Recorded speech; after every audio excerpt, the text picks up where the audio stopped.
Hi everyone, in this video we are going to share with you the best things to do on Siargao Island. Now let's start with the top 10 things to do on Siargao Island, starting with number 10, Mangapunko Rock Pools and Sugba Lagoon. Woot woot.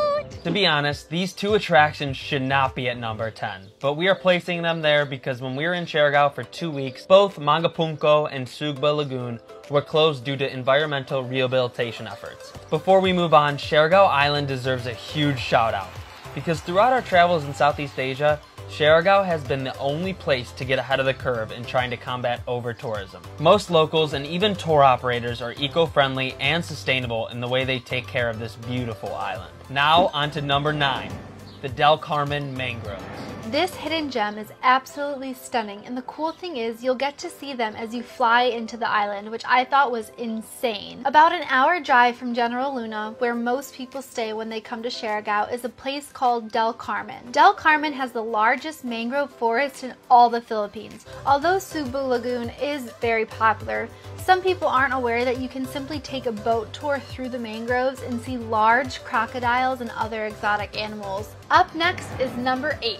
North Siargao. Most of you will probably be staying in the General Luna area on the southeastern part of the island. This is the most touristy part of Siargao, with Cloud9, Siargao's most famous surfing spot, only about 10 minutes away. If you want a day of peace and quiet though, away from the General Luna area and want to go on a motorbike adventure to some of the most pristine beaches with no tourists in sight, you'll want to head up north about an hour and a half to a city called Alegria. In Alegria, you will find Alegria Beach, which has pristine blue water and silky smooth white sand. Okay, here we go, number 7, motorbiking around the island. Grabbing a motorbike and exploring any island is an all-time favorite thing to do of ours while traveling. It is particularly special on Siargao because there are so many unique things to see. Ian talked a little bit about the Magpungpongkon rock pools, gosh that's hard to say, but what he didn't mention was how surreal the ride up there was. We saw so many animals and rice paddies too. One place in particular that is worth stopping for is Palm Tree Viewpoint, a very popular destination on Siargao. This hotspot is 15 minutes away from General Luna and it's located along the highway. There are hundreds of thousands of coconut trees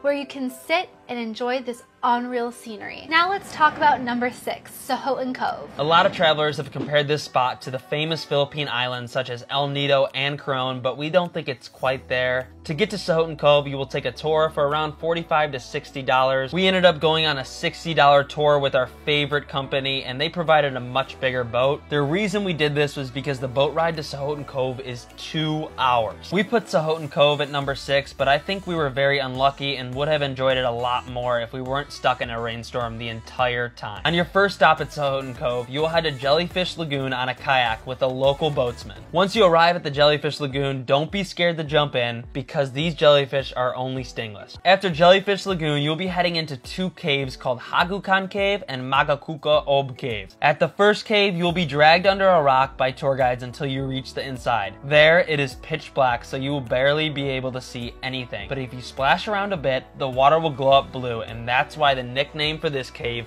is the Luminescent Cave. After that, you will head to the second cave where you will have to wear a hard helmet and be led by your tour guide with a flashlight. Here, you will climb up to a 5-meter cliff jump. It was the best group activity, cheering others on as they take the plunge. Lastly, like every Philippines tour, you will have a massive boodle fight. In America, we like to call this a buffet, and of course, it's the best part of every single tour. You'll be eating lots of Filipino classics such as kinalao, chicken adobo, rice, and tons of fruit. We're really moving along here. Number 5. Shaka Smoothie Bowls. Shaka Cafe is the #1 place on the island to get a smoothie bowl. Overlooking Cloud9 and professional surfers, this cafe quickly became our favorite place, and frankly, it became a part of our morning routine. We went every day when it opened at 6:30 a.m. It's simply the perfect place to refuel and energize. I know that was a quick one, so we're already ready for number 4, the Rope Swing and Tayangbang Cave. We combine these crazy experiences together because they're only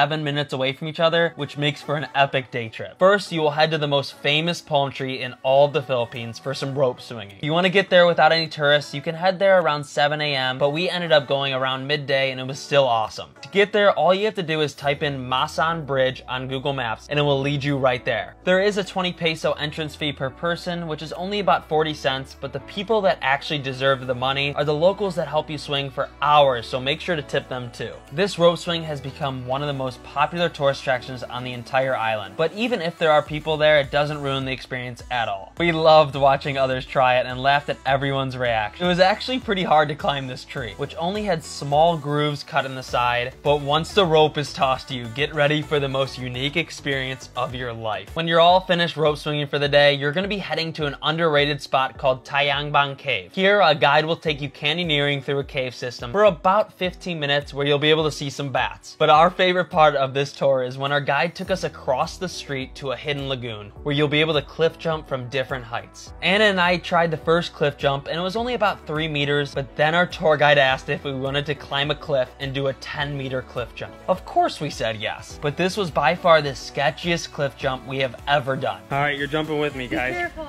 Be careful. It is a big way down. Woo! Just so you guys know, the guide is free at Tayangbang Cave, just like the rope swing, but make sure to tip them. They love tourists and really make sure you have the best experience possible. On to number 3, the 3-Island Tour. Number 3 is the 3-Island Tour. That'll be easy to remember. The 3-Island Tour is a jam-packed day of exploring the 3 closest islands to Siargao: Naked Island, Gayam, and Daku. Your first stop will be Gayam, a very small island you can walk the circumference of in just 10 minutes. Here, you'll relax, drink some tanduay, swim, and enjoy the incredibly blue water. Afterwards, you'll be heading to Naked Island. The reason it's called Naked Island is because there is nothing on it. It's similar to a sandbar, just a block of sand in the middle of the sea. Lastly, you'll visit Daku, where you'll be served lunch. The lunch on these boat tours are so incredible. The remainder of the time on Daku is yours. Be sure to walk around and explore the villages on the island. We saw a cute school. They made the fence out of bottles, which I thought was a really great way to recycle. So cute. You'll have plenty of time on the island to explore, relax, and make some friends, guys. And that brings us to number 2.